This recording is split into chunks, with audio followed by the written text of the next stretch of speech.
ប្រិមិត្តដឹងថាក្របធញ្ញជាតិនៅក្នុងភាសាវៀតណាមត្រូវបានហៅយ៉ាងដូចម្តេចមានប្រិមិត្តណាដឹងទេសូមសាកល្បងឆ្លើយមើល1 2 3 4 5ប្រិមិត្តបានចម្លើយឬនៅចាក្របធញ្ញជាតិនៅក្នុងភាសាវៀតណាមគេហៅថា hạt ngũ cốc hạt ngũ cốc Mến chào các bạn. Xưa đây Pri mật sạch xa chia ti mẹ trấy. Đã lâu rồi mình không gặp nhau. Chà du hái dân ngọt bàn chuộc khnia. Các bạn khỏe không? Tá Pri mật sọc sập bài đài rửa tế. Còn cô thì khỏe, bình thường. Chồng này nhông vính cứ sọc sập bái thô mà đà.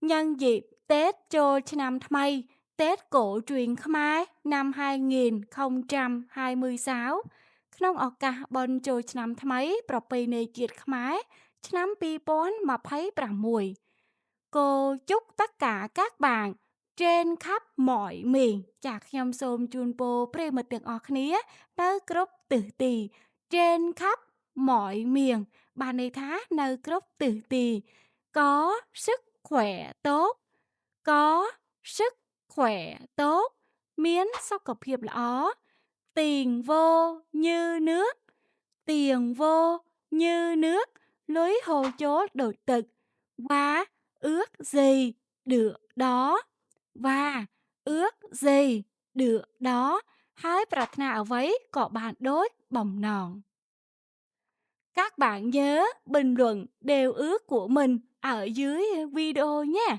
Chà, ប្រិមិត្តកុំភ្លេច comment ក្តីប្រាថ្នារបស់ខ្លួននៅខាងក្រោមវីដេអូណា Bình luận បានន័យថា comment. Hôm trước chúng ta đã học bài từ chỉ người ở bài 29. Ngày muốn dân ban riêng mê riêng Bịa chẳng ol mà nút từ chỉ người nơi mê riêng tí mà thấy bảm buồn. Và học thêm cách dùng từ chỉ người. Hãy riêng bằng thém rồi biết pra bịa chẳng ol mà nút. Ở bài 30, 31, 32, 33, 34, 35 và 36. Trả nơi mê riêng ti sàm sọc muối, sàm sọc pí, sàm sọc bấy, sàm sọc buôn, sàm sọc prám, nâng sàm sọc prám, prám mùi. Sau đó, chúng ta đã học tiếp bài từ chỉ con vật ở bài 37. Bần tọp máu, cứ dân ban riêng bần to đã học tiếp bài mê riêng bịa chẳng ỏi sạch. Chà, từ chỉ con vật nấu mê riêng tí sàm sắp prám prám pì. Và học thêm cách dùng từ chỉ con vật ở bài 38 và bài 39. Hãy riêng bằng thém rồi bia pra bịa chẳng ỏi sạch. Nấu mê riêng tí sàm sắp prám bấy, nâng mê riêng tí sàm sắp prám buồn. Bạn nào chưa học thì vào xem lại nhé.ប្រិមិត្តណាមិនតន់រៀនអញ្ចឹងសូមចូលមើលឡើងវិញណា Cô sẽ để link bài học ở dưới phần mô tả. ខ្ញុំនឹងដាក់ link មេរៀននៅខាងក្រោម description. Phần mô tả បានន័យថា description. Hôm nay chúng ta sẽ học tới bài 40. Ngày nít dơនឹងរៀនដល់មេរៀនទី40. Cứ mê riêng ông pi từ ngữ chỉ sự vật phần 3 vét tỷ 7 Sống prey mật tha tam nhóm từ ngữ chỉ sự vật tà tứ huyền từ ngờ ngư ngã ngữ ngữ y chào y chi hỏi chị sờ sư nặng sự tà ất và ất vất nặng vật từ ngữ chỉ sự vật ចាអញ្ចឹងកន្លែងនេះយើងអត់តន់ប្រើទេយើងចាំមើលមើលថាពាក្យហ្នឹងគេប្រើសម្រាប់ចង្អុលអ្វីដែរនៅក្នុងភាសាវៀតណាម Từ ngữ chỉ sự vật là từ dùng để chỉ cây cối ចា៎គឺជាពាក្យប្រើសម្រាប់ចង្អុលរុក្ខជាតិ và bộ phận cây cối bộ phận cây cối បានន័យថាចំណែកអវយវៈនៃរុក្ខជាតិ bộ phận bộ phận ពីរម៉ាត់ថ្ងៃនេះពីរម៉ាត់នេះថ្ងៃនេះស្មើនឹងពាក្យក្នុងភាសាខ្មែរយើងថាចំណែកអវយវៈcây cối នៃរុក្ខជាតិ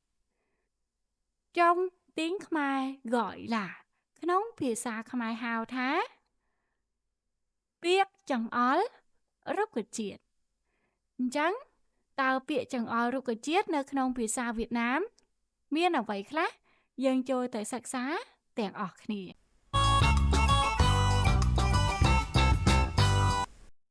ដើម្បីទទួលបានមេរៀនថ្មីៗសូមប្រិយមិត្តចុច Subscribe ឬចុចលើរូបកណ្ដឹងនៅលើ Channel We Learning Service ធ្វើបែបនេះប្រិយមិត្តនឹងទទួលបានមេរៀនមុនគេឥឡូវនេះយើងចូលទៅសិក្សាមេរៀនរបស់យើងបន្តចាអញ្ចឹងឥឡូវនេះសូមប្រិយមិត្តថាតាមខ្ញុំទាំងអស់គ្នាណាtừ ngữ chỉ sự vật từ ngữ chỉ sự vật កន្លែងនេះយើងអត់តន់ប្រែទេ là những từ là những từ គឺជាពាក្យទាំងឡាយណាដែលអញ្ចឹង những មួយម៉ាត់នេះមានន័យស្មើនឹងពាក្យក្នុងភាសាខ្មែរយើងថាទាំងឡាយណាដែល dùng để chỉ dùng để chỉ ប្រើសម្រាប់ចង្អុលអីដែរ cây cối ចារុក្ខជាតិ cây cối ចឹងឥឡូវយើងហៅម្ដងទៀត từ ngữ chỉ sự vật là những từ គឺជាពាក្យទាំងឡាយណាដែល dùng để chỉ ប្រើសម្រាប់ចង្អុល cây cối រុក្ខជាតិ ví dụ như là ឧទាហរណ៍ដូចជាដើមត្នោត cây thốt nốt cây thốt nốt các bạn đánh vần theo nha ប្រិយមិត្តប្រកបតាមណា ớt y ấy cà ấy cây ô tà ốt thào ốt thốt sắc thốt thốt ô tà ốt nào ốt nốt sắc nốt nốt cây thốt nốt ក្នុងភាសានិយាយអ្នកខ្លះបញ្ចេញសំឡេងថា cây thốt nốt ក៏បានដូចគ្នាណា cây thốt nốt ចុះបើដើមដូងវិញគេហៅថា cây dừa cây dừa ư a ưa già ưa dứa huyền dừa dừa cây dừa ដើមអំពៅ cây mía cây mía y a ia mà ia mia sắc mía mía các bạn hãy nhắc lại choប្រិយមិត្តរំលឹកឡើងវិញដើមត្នោត cây thốt nốt ឬយើងហៅថាចា cây thốt nốt ត្រឹមត្រូវហើយដើមដូង cây dừa ដើមអំពៅ cây mía ចាប្រិយមិត្តធ្វើបានល្អណាស់ចំណែកឯដើមកៅស៊ូវិញវៀតណាមគេហៅថា cây cao su cây cao su a o áo cờ ao cao ចាប្រិយមិត្តកុំភ្លេចថាតាមណា u sa u su cây cao su ខ្មែរយើងហៅថាដើមកៅស៊ូចំណែកឯដើមស្វាយចន្ទីវិញវៀតណាមគេហៅថា cây điều cây điều ớt y ấy cờ ai cây, y ê, ia, u yêu, đào yêu điếu, huyền, điều, điều យើងប្រកបតាមបែបសព្វម៉ៃ y ê, u yêu ដើរ yêu điếu ហួៀន điều điều ចាcây điều អ្នកខ្លះទៀតបញ្ចេញសំឡេងភាសានិយាយហៅថាcây điều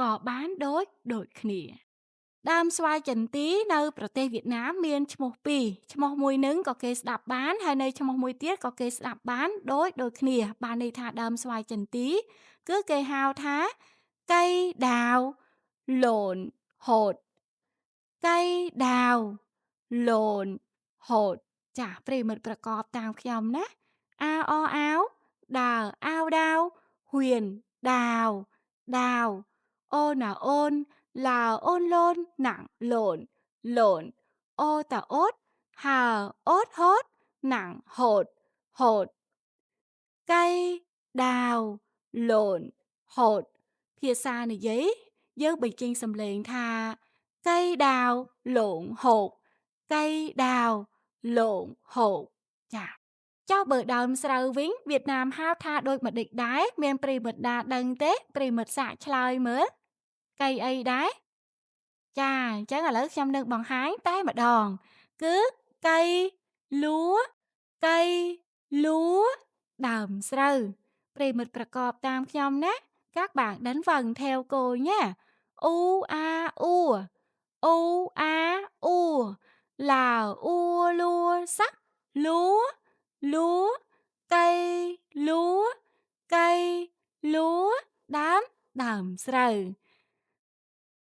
ឥឡូវនេះសូមប្រិយមិត្តរំលឹកឡើងវិញ bây giờ cô mời các bạn cùng nhắc lại ạដើមកៅស៊ូ cây cao su ដើមស្វាយចន្ទី cây điều ឬយើងហៅភាសានិយាយថា cây điều ឈ្មោះមួយទៀតយើងហៅថា cây đào lộn hột ភាសានិយាយយើងបញ្ចេញសំឡេងថា cây đào lộn hột ដើមស្រូវ cây lúa ចា cây lúa ប្រិយមិត្តធ្វើបានល្អណាស់ឥឡូវយើងទៅបន្តទៀតយើងចូលដល់ដើមម្រេចដើមម្រេចនៅក្នុងភាសាវៀតណាមគេហៅថា cây tiêu cây tiêu ប្រិយមិត្តប្រកបតាមខ្ញុំណាយើងប្រកបតាមបែបបុរាណមុន y ê ia u yêu តើ yêu tiêu tiêu តាមបែបសម័យ y ê u yêu តើ yêu tiêu tiêu cây tiêu cây tiêu គឺដើមម្រេចភាសានិយាយយើងបញ្ចេញសំឡេងថា cây tiêu cây tiêu ក៏បានដូចគ្នាដើមបន្ទាប់នេះគឺដើមកាហ្វេចាកន្លែងនេះប្រិយមិត្តស្គាល់ទាំងអស់គ្នាហើយ cây cà phê cây cà phê a cà a ca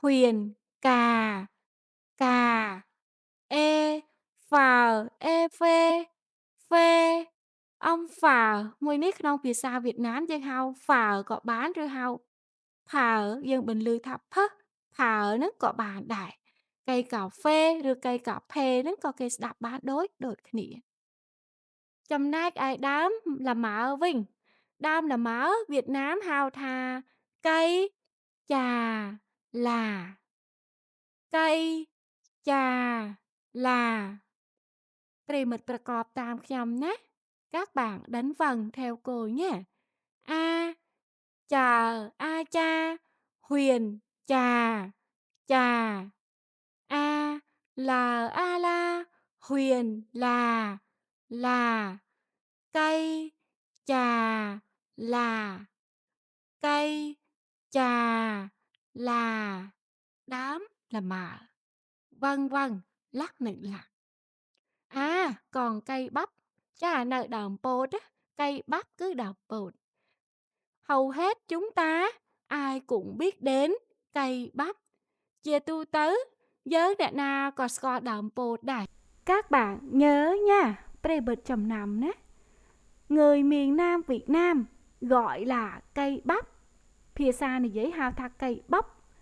Việt Nam khẳng 4 hào bột tha cây bắp. Rứa phía xa này giấy quạt nước hào tha cây bắp.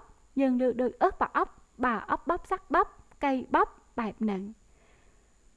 Người miền Bắc Việt Nam gọi là cây ngô. Cây ngô. Chầm nát ai Việt Nam khẳng chơn vĩnh hào thá, hào bột nước thá.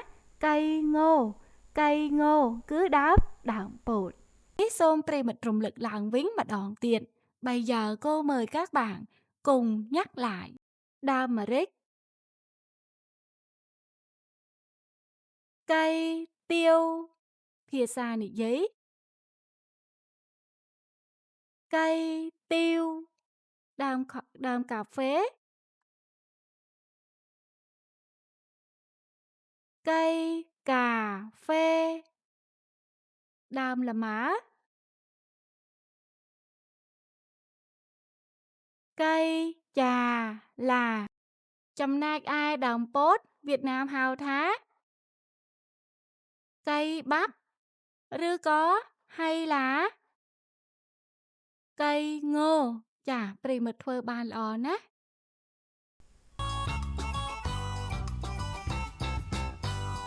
Tiếp theo bẩn tó. Tiếp theo bẩn tỏ. Dơ nâng xoanh vô lòng pi từ ngữ chỉ sự vật.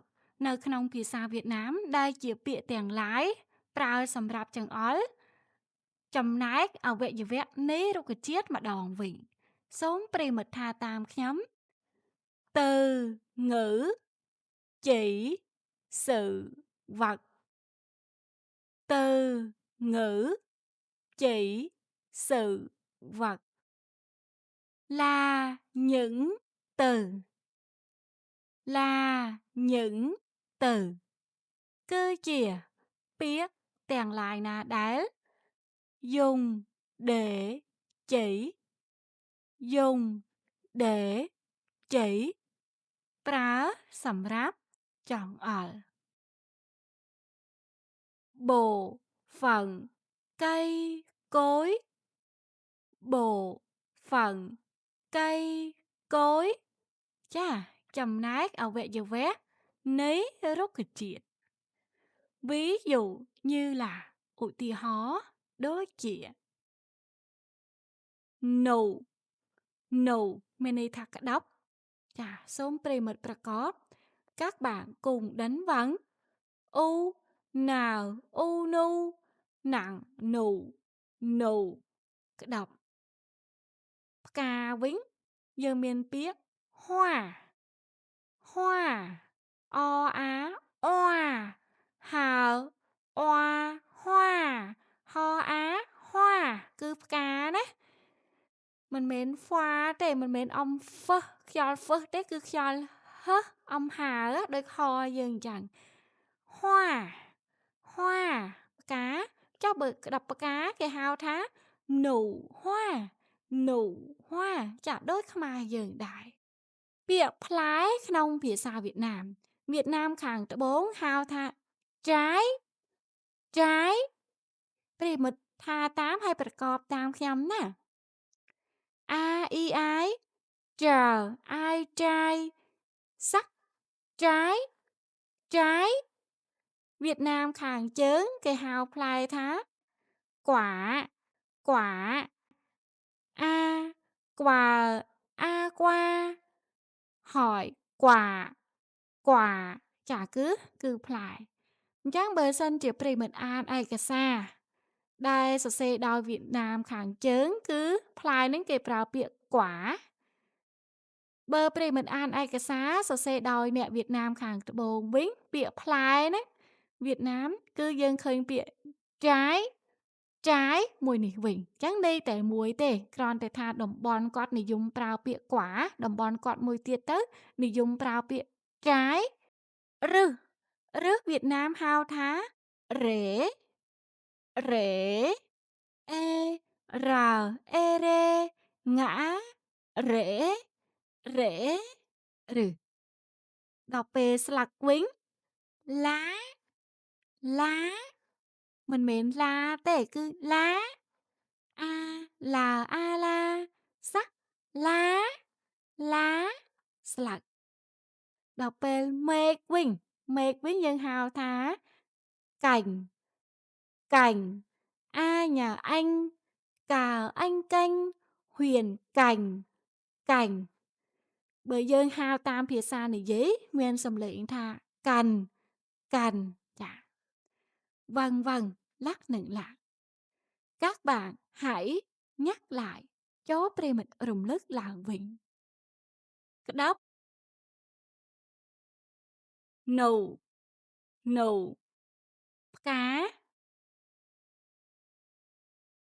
hoa hoa đọc p đọc ca với nụ hoa chà pre mật phơ bàn lò nè bịa phái Việt Nam khang bốn hao thá trái trái đọc p bịa phái Việt Nam khang chớn hao thá quả quả đọc p rứ rễ rễ slug lá lá mình mến tê lá lá đọc p mết cành cành rước phía xa này dễ dân hao thá cành cành cha pri mật phơ bán là nè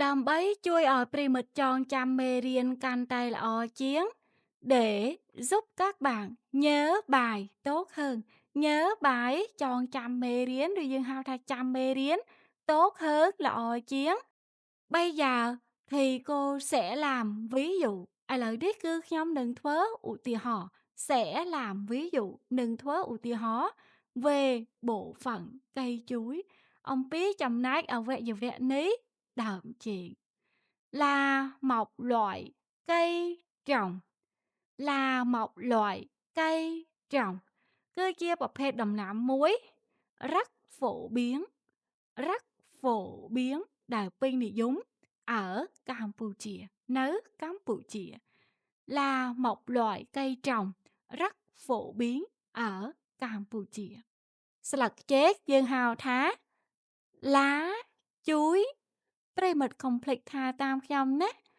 lá chuối ស្លឹកចេកដល់ពេលធាងចេកវិញ tàu lá chuối tàu lá chuối ភាសានិយាយអ្នកខ្លះហៅ tàu lá chuối ក៏បានដែរអញ្ចឹងតាមអក្សរគឺ a u ao a u ao នេះសំឡេងដូចស្រៈអោយើងអញ្ចឹងណាតើអោតៅហួនតៅតៅដល់ពេលភាសានិយាយយើងហៅ tàu lá chuối ក៏បានដែរដើមចេក thân chuối thân chuối ភាសានិយាយយើងហៅ thân chuối thân chuối ផ្លែចេកវិញ Việt Nam ខាងជើងយើងហៅថា quả chuối quả chuối Việt Nam ខាងត្បូង trái chuối trái chuối ចាអញ្ចឹងមួយណាក៏ត្រូវដែរគ្រាន់តែថាខាងជើងគេពេញនិយមថាផ្លែ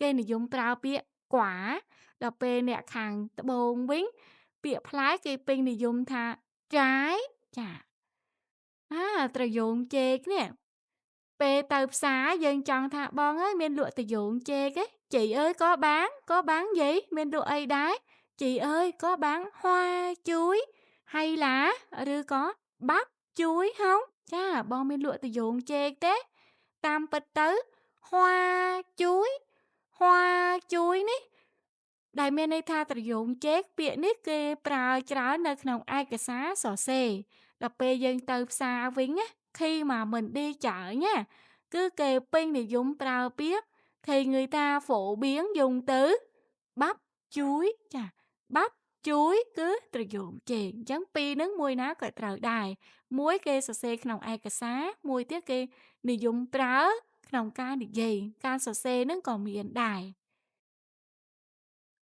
ឬដើមចេកវិញយើងហៅថារេcây chuối rễ cây chuối các bạn hãy nhắc lại cho Premit rùng lức làng vịnh slật chế lá chuối đờm chế thân chuối rước về xa này dễ dân hao thá thân chuối chà rước đờm chế chà Premit hao trâu hới rễ cây chuối then chế tàu lá chuối rước phía xa này dễ dân hao thá tàu lá chuối plài chênh nè khang tự bố dân hao thá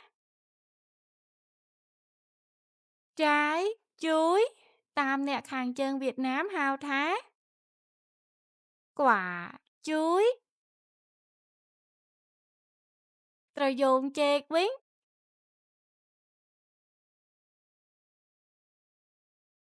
hoa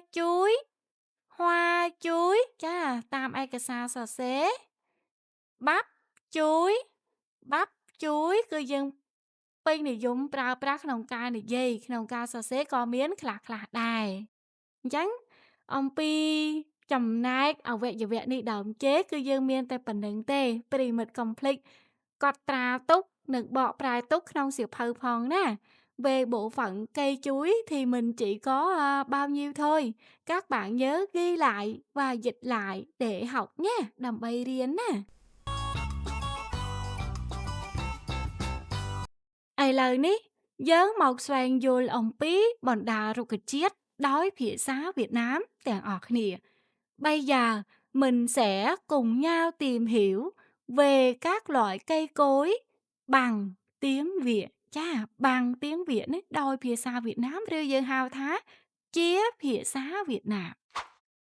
Ông Mạnh Mính, ta Premit nơi chăm thế. Lúc nãy các bạn còn nhớ không ạ? Nơi khẳng đám bề riêng ở đầu bài học. Đàm đốn trong tiếng Việt kêu là đàm đốn không phía xa Việt Nam hao thá. Cây dừa, chà, cây dừa. Đọc bê phải đồn với nhân hao thá. Premit tiê mới hao mạch đá. Chà, Premit tiê trâu hơi. Trái dừa, rứ dân hao thá. Quả dừa.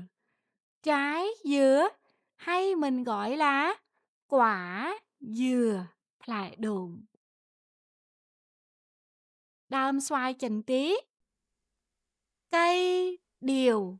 Cây điều. Phía xa này giấy.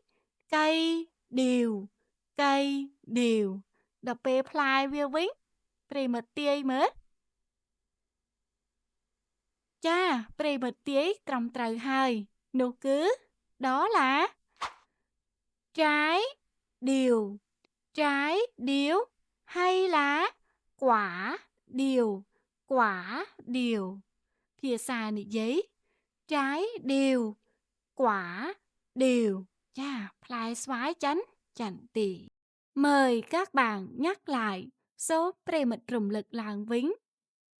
Đàm đốn. Plai đốn. Đàm xoài chánh tí. Plai vía vính.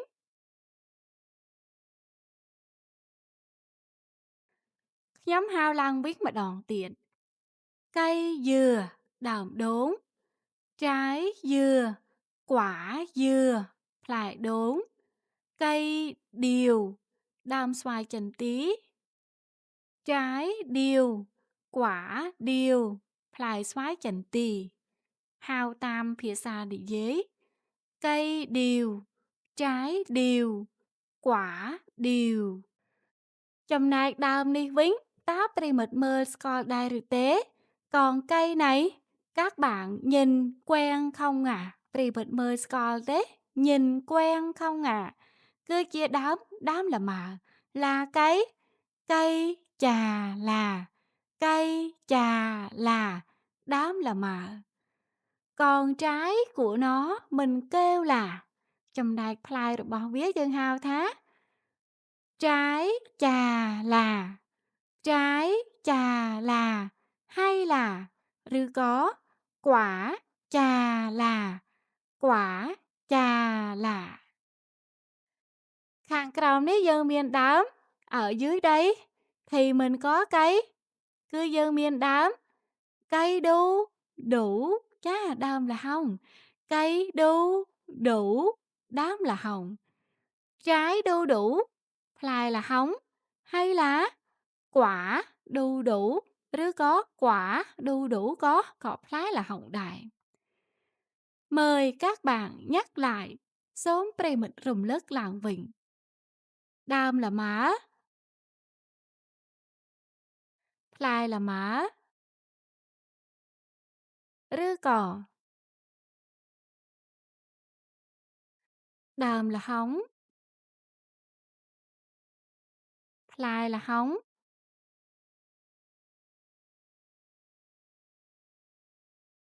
ខ្ញុំរំលឹកឡើងម្ដងទៀត cây trà là, ដើម là mờ, trái trà là, hay là quả trà là, ផ្លែ là mờ. Cây đu đủ, ដើម là hồng, trái đu đủ, hay là quả đu đủ.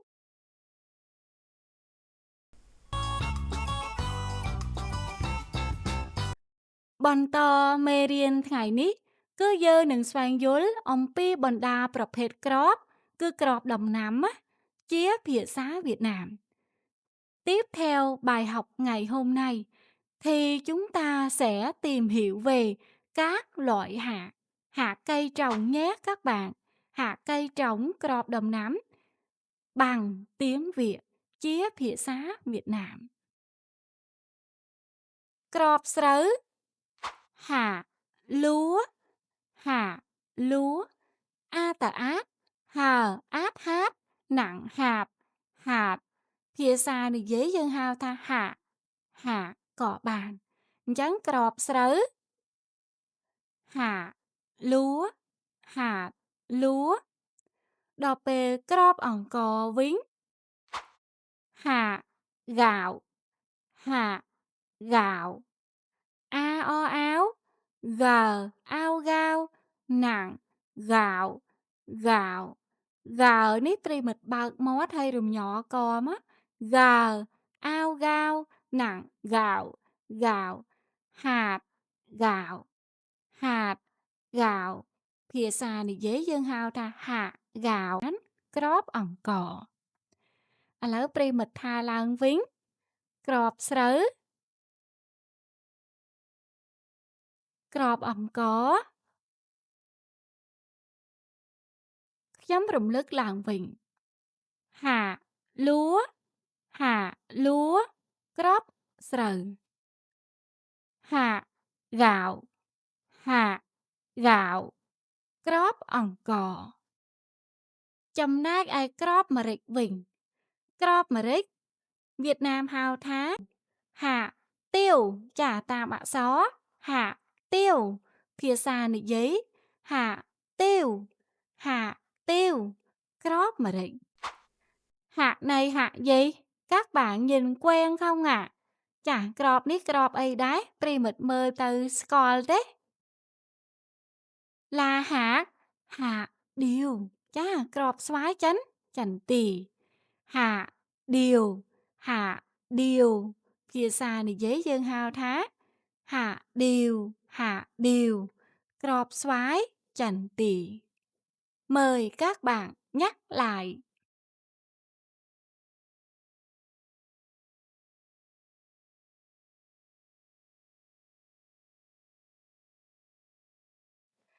ខ្ញុំរំលឹកឡើងវិញហាទាវហាទាវក្របម្រេចហាឌីវហាឌីវឬយើងអានតាមអក្សរហាឌៀវហាឌៀវក្របស្វាយចន្ទីតើប្រិមិត្តដឹងថាក្របធញ្ញជាតិនៅក្នុងភាសាវៀតណាមត្រូវបានហៅយ៉ាងដូចម្តេចមានប្រិមិត្តណាដឹងទេសូមសាកល្បងឆ្លើយមើល1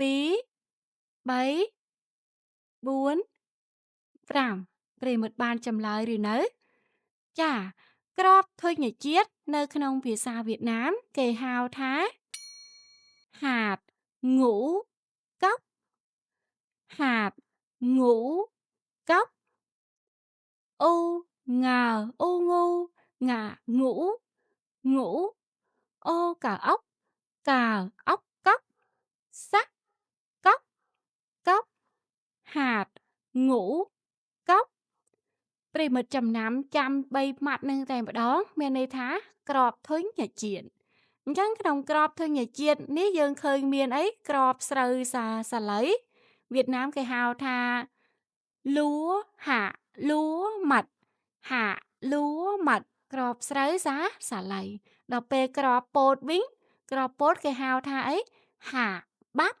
ហាបាប់ឬក៏ហាងូហាងូក្របសណ្ដែកវិញក្របសណ្ដែកវៀតណាមគេហៅថាហាដៅហាដៅចាក្របសណ្ដែកចំណែកឯក្របឈូកវិញដែលប្រិមិត្តតែងញ៉ាំរាល់ថ្ងៃá mà các bạn hay ăn hàng ngày nha. Crop chúc Việt Nam hào thá, Việt Nam gọi là Rế dương thì chạy thá, Việt Nam kêu là Việt Nam hào thá hạ sen hạ sen en xả en sen hạ sen phía xa thì giấy dân hào thá hạ sen crop chủ Sớm pre mật rùng lức làng vình. Mời các bạn nhắc lại. Crop thôi nhà chiết. Hạ ngũ cốc.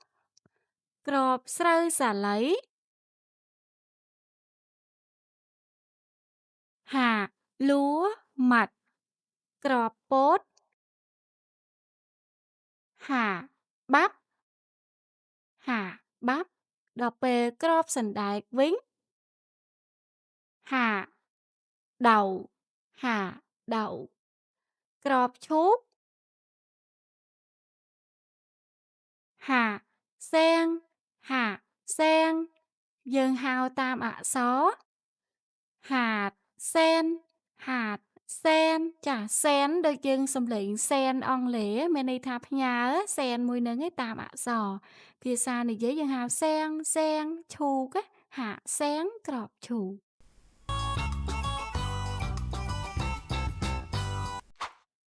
trước khi kết thúc bài học môn pê bình chọc mê riến thì cô sẽ có cứ nhóm nừng miền bài tập củng cố năng lực lùm hát bằng rứng sầm mặt hiếp dành cho các bạn sầm ráp prey mệnh.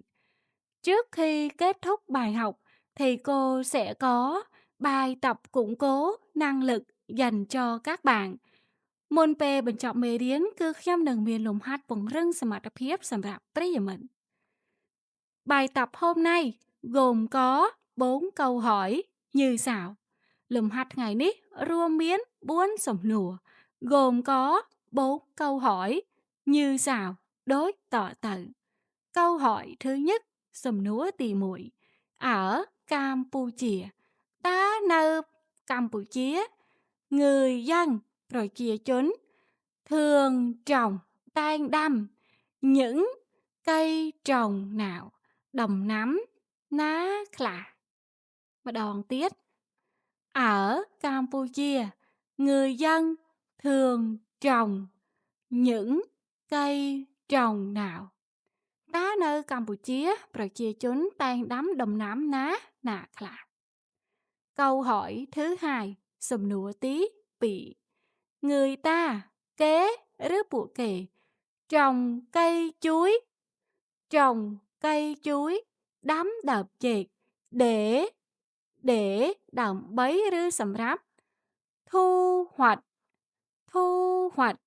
Pi mặt ní miền này tháប្រមូលផល o a oa chở oách hà oách hoách nặng hoạch hoạch សម្រាប់ប្រិមិត្តពិបាកយើងបែងចេះអាចจะឥតnặngឥតហើយហមកហឥតហអត់ហអត់បែបនេះក៏បានប្រិមិត្តដែលជំនាញដែលស្ទាត់ហើយយើងហៅថា o a oa chở oách hà oách hoách nặng hoạch hoạch អញ្ចឹងអាសំឡេងអាចจะឥតនេះក៏វានៅក្នុងនឹងដដែលវាគ្រាន់តែបូកហនឹងមកមកចាហអុចហុចធូហុចធូហុចភាសានិយាយយើងហៅធូហុចធូហុចមានន័យថាប្រមូលផលនៅអ្វីខ្លះ những gì ម្ដងទៀត người ta trồng cây chuối để thu hoạch những gì តើគេដាំដើមចេកដើម្បីប្រមូលផលនៅអ្វីខ្លះ câu hỏi số 3 សំណួរទី3 quốc hoa គឺផ្កាជាតិ của Campuchia là hoa gì របស់កម្ពុជាគឺជាផ្កាអ្វីដែរ quốc hoa của Campuchia là hoa gì តើផ្កាជាតិរបស់កម្ពុជាគឺជាផ្កាអ្វីដែរ câu hỏi thứ tư ចាមិញយើងហៅ câu hỏi thứ 3 ក៏បានដែរ câu hỏi thứ 4 សំណួរទី 4 quốc hoa của nước Việt Nam là hoa gì quốc hoa của nước Việt Nam là hoa gì ប្រិមិត្តប្រែបានទេសំណួរនេះ các bạn dịch được câu hỏi này không ạ ចាត្រឹមត្រូវហើយ ផ្កាជាតិរបស់ប្រទេសវៀតណាមគឺជាផ្កាអ្វីដែរ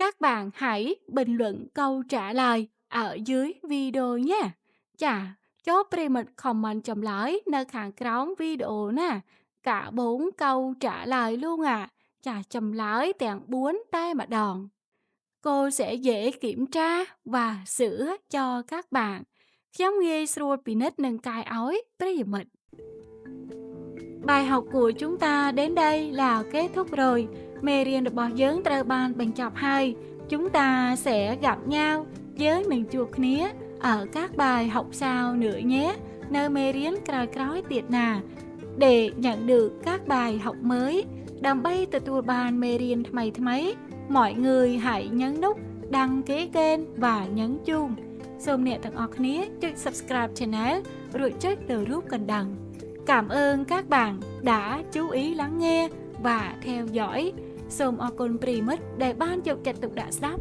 និងតាមដាន xin chào tạm biệt và hẹn gặp lại សូមជម្រាបលានិងជួបគ្នាលើកក្រោយ